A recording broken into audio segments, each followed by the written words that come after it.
Yes, Glads, yes, we're playing our first ITF Pro tournament, and all of the challenges that we've had to overcome up until now in the national Spanish circuit were for this moment right here. We're finally able to get into the qualifying of an ITF Pro tournament where we can win ATP points. But before I get into explaining and do the proper intro and tell you how it works to get into these tournaments, how the point system works, and at what point we will actually win the points, and how hard it is to do that, check out my reaction when I first found out that we were gonna play this tournament. Glads, I got some urgent, pretty cool news, and that is that I just found out that I will be playing my first ITF Pro tournament, a 30K Pro tournament in Oviedo, which is on the north of Spain. And it's kind of like a surprise for me because I signed in thinking that I wasn't gonna get in, but guess who's this guy right here?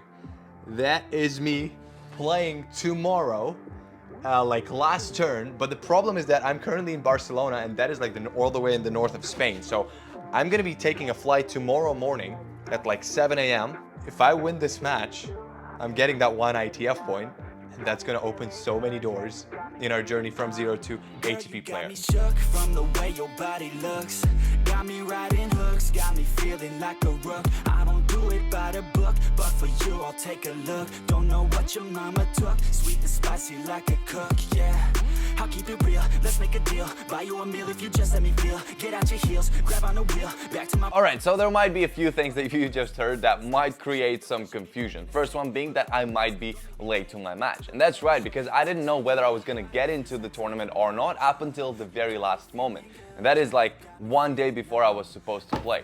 And therefore, in order to not waste money and not just throw it out in the air, because it's not something I really like to do, I decided to stay in Barcelona until the draws are out, and therefore I didn't book any accommodation or anything. So that meant that I would have to take a very early flight on the day that I would play the match, and that is Sunday. So I had to be in the airport at 5 a.m. to take the 7 a.m. flight to land in Oviedo, and then take like an hour-long drive of bus to the club and hopefully have some time to rest before my match. Luckily, my match was like last turn, so I did have a little bit of margin, but it was still a pretty stressful travel. The club is just across the road, so that's good. Let's see if they can check me in 2 hours before the actual check-in. Alright guys, I don't know what happened to me. For some reason I thought the check-in was at 12, but usually the checkout is at 12. But yeah, anyways, the check-in is actually at 3. Yeah, I still have like 5 hours technically before I have my room, but they said that they might get it a little earlier. And for now, I guess we just have to wait. I decided to check out the club while I wait for my hotel room, because what else am I going to do? If I stay at the sofas, I'm gonna fall asleep. So let's just check out the club, because it's like right across the road, right?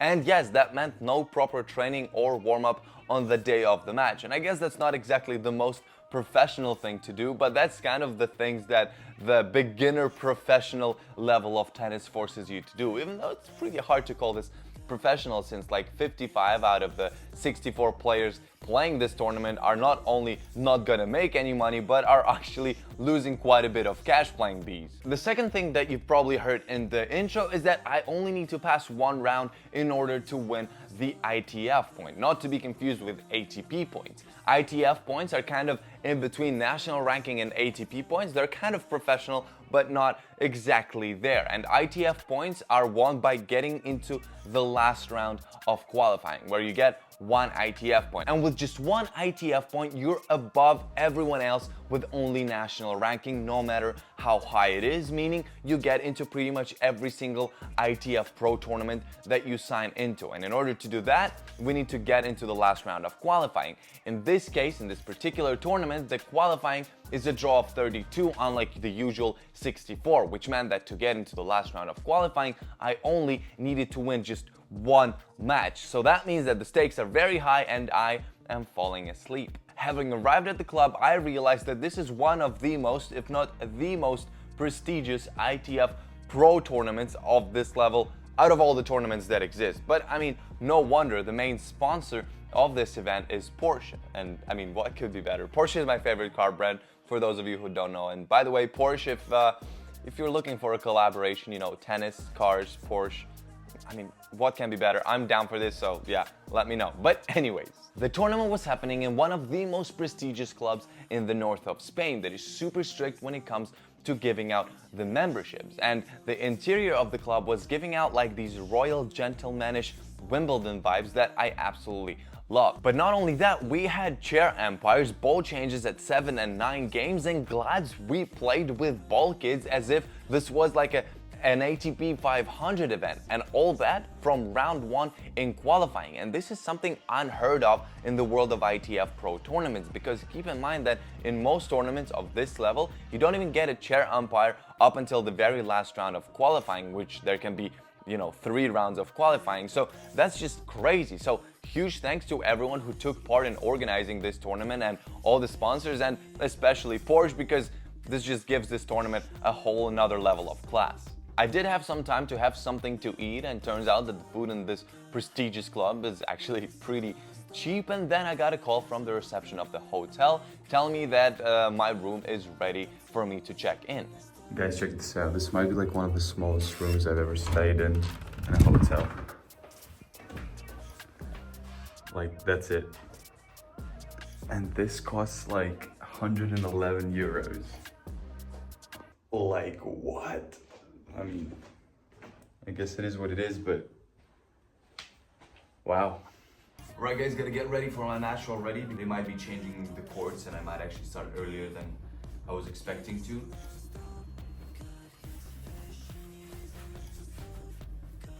And it's crazy because in some ITF Pro tournaments, you don't even get like chair empires until the last round of qualifying. And here, first round of qualies, and you get chair empires, ball kids, and the courts that are the quality of like Roland Garros or something.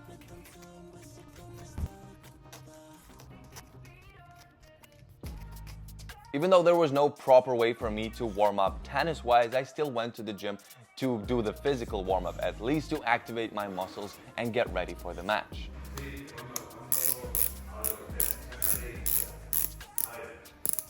You like these shoes? I mean, if you do, here's a full review of the shoe where I actually go to Paris together with Head to the presentation of the shoe. And if you feel like you want to get them or anything else tennis related, let me remind you that, like always, the link to get it is going to be down in the description below, together with our exclusive discount code that will save you some cash, and that also actually really helps the channel. It's one of the best ways to help me and help this channel grow. So yeah, but then it was time to head out to the courts and play the match. And I was slightly nervous, but more than anything, actually excited to play my first match for an ITF point and an ITF Pro tournament since like 2 years ago, and to do that on some of the best courts in Spain. My opponent had ranking and was a pretty good player and has shown some pretty decent results in the last few years. So I knew that this match wasn't going to be an easy win and I was gonna have to fight for it. And one challenging match it was indeed, as you can already tell by the first few points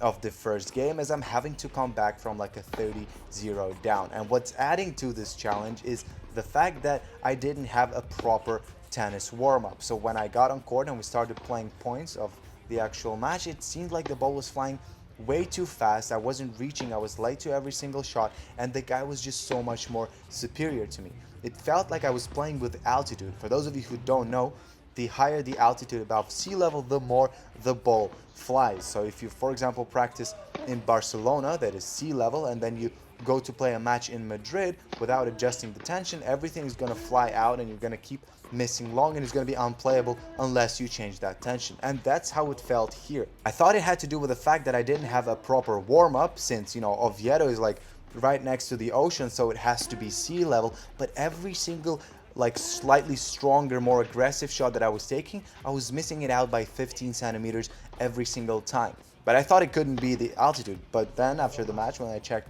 the altitude of Oviedo, it turns out that it's like 200 meters above sea level. So it wasn't me, it was the altitude. I just needed to string my racket with a higher tension. I did take the first game on my serve, which was quite an achievement for me, coming back from like a 30 love down, considering the altitude of Oviedo. But here the guy already has a break point in the second game on my serve, and of course I do the double fault. And I want to think that it's to do with the fact that we're playing at 200 meters altitude that I'm not used to, which could be the case, but I really don't think it is. He takes the game on his serve very quickly with a few of my stupid unforced errors, then a few good serves, and I'm back to serving again. We can't allow for another break, so I decide to go more aggressive, managed to do this insane behind the back shot, and then this behind the back shot didn't work too well. I guess I should stop showing off on important matches, but hey, what's the fun of tennis if you don't, right? It's 30 all, and I'm starting to feel my serve way more. It's carrying me throughout this game, and I managed to close the game on my serve just like that with a banger of a first flat wide. He's back to serving. This is the moment we have to break him. Let's see what happens.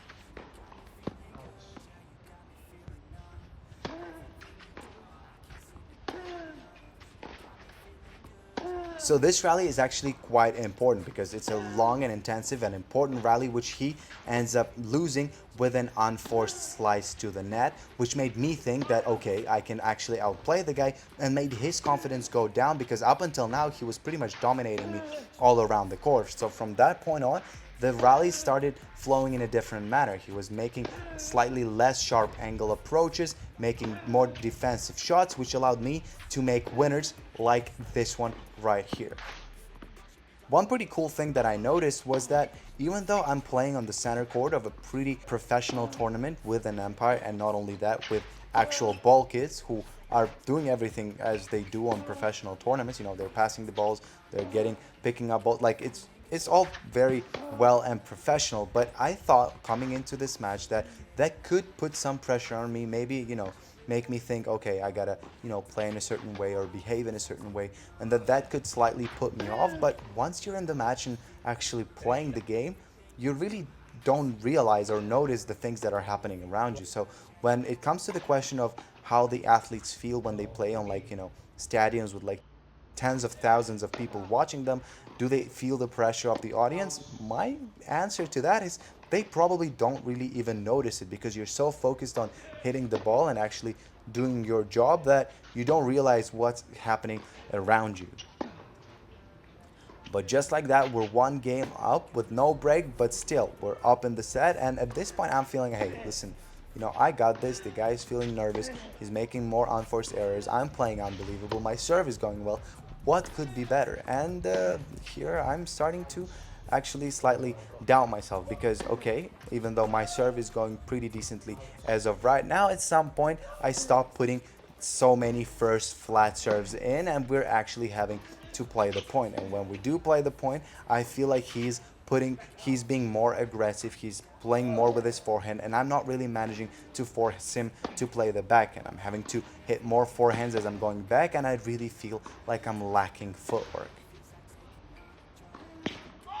Another thing that I realized when I started winning in the match is that I'm not used to this feeling of winning matches on this level of tournament, which was kind of weird to me, and I could clearly tell that actually pressuring me more than the ball kids or the umpire or the level of this tournament. Just the fact that I'm not used to passing around in ITF Pro tournaments.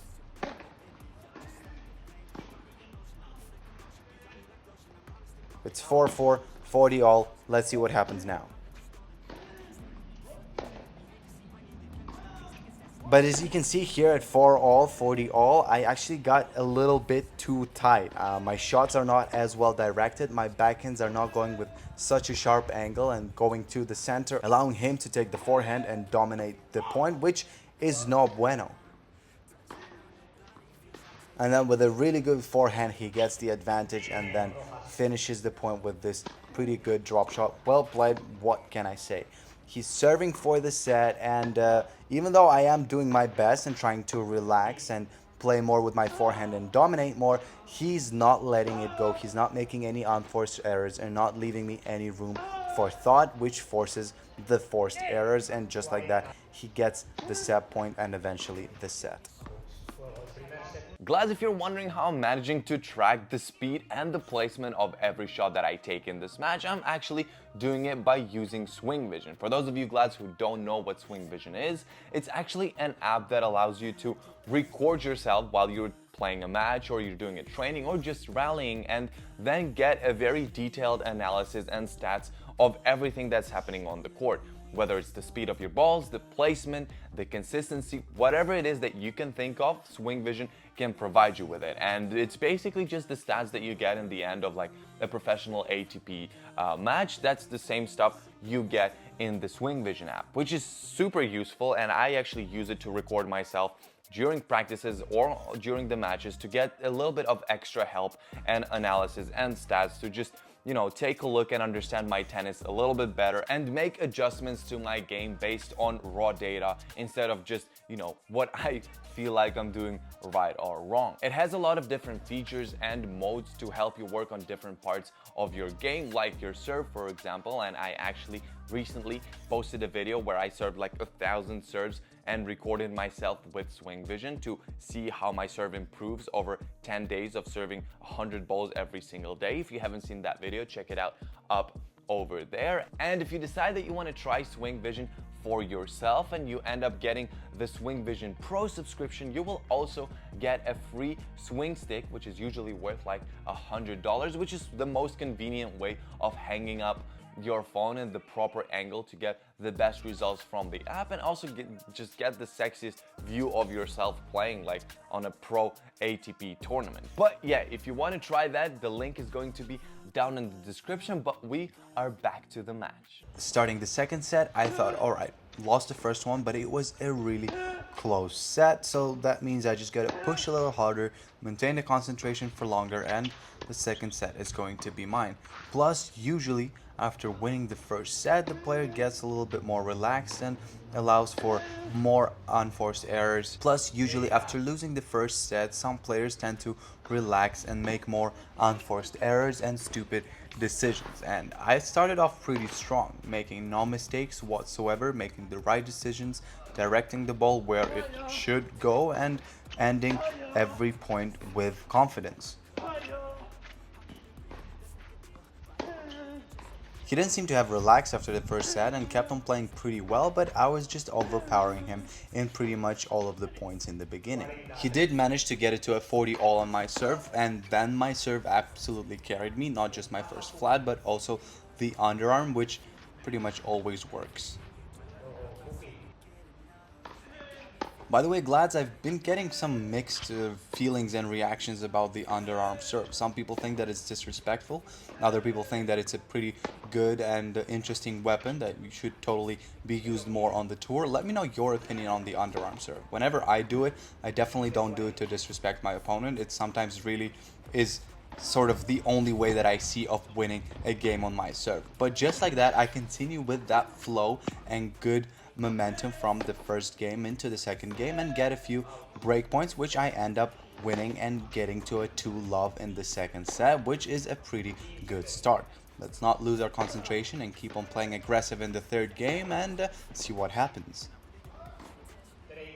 Whoa, Glads, if you watched up until this point, I feel like you might be enjoying this video. I'm just, you know, having a wild guess, but if you are, feel absolutely free to hit that like button and also subscribe and hit the bell, because likes and subscribes just help this channel grow and help the YouTube algorithm know that, you know, I'm doing a decent job and you guys are actually enjoying it. So I would really appreciate that. And also, while you're at it, might as well follow us on Instagram. You know, might as well just throw in all of the things that I could ask you to do. But yeah, here's our Instagram page in case you're interested in some vertical tennis content. But yeah, back to the match.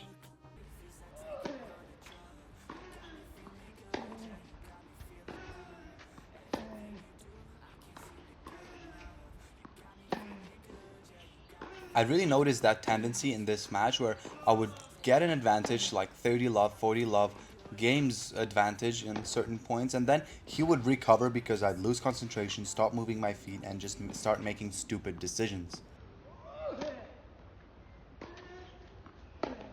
And this was no exception, and from what seemed to be going to a 3-love for me, ended in a break point for him.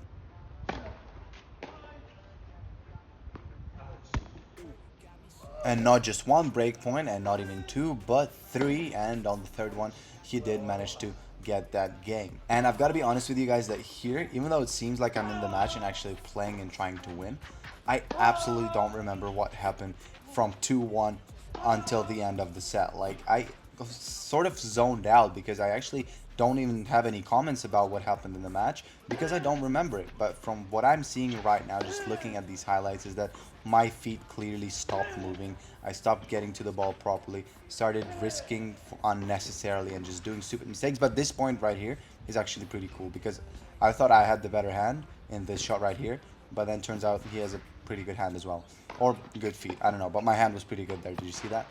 Anyways, it's 4-2. I wouldn't say I'm throwing the match because I'm still kind of trying to win points, but he's just showing to be a way better player right now, and he seems to be super motivated, whereas my motivation and confidence went down dramatically, and just like that, he is serving for the match.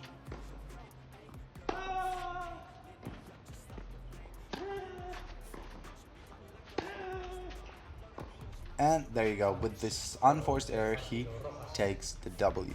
Unfortunate. By the way, just in case any of the ball kids is watching this video right now, huge thanks for what you've done. Incredible job. You guys are awesome.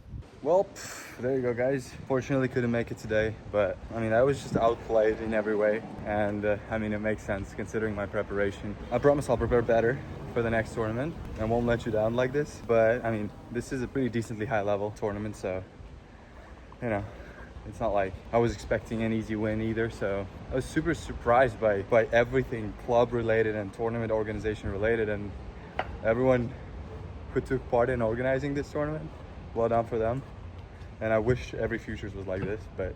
So there you have it, Glads. And I know you probably expected me to win this match, but considering that this is my first proper match in like 2 years, and considering all of the circumstances surrounding this journey, I think I didn't do half bad. It was a pretty decent match, but Glads, I have some pretty cool news for you, and that is that I'm planning to play yet another ITF Pro tournament that is going to be even more fun than this. And if you want to make sure you don't miss that upload, make sure to subscribe and hit the bell to get the notification when that's going to be uploaded. But for now, that's it from me for today. Like always, my name is Grisha.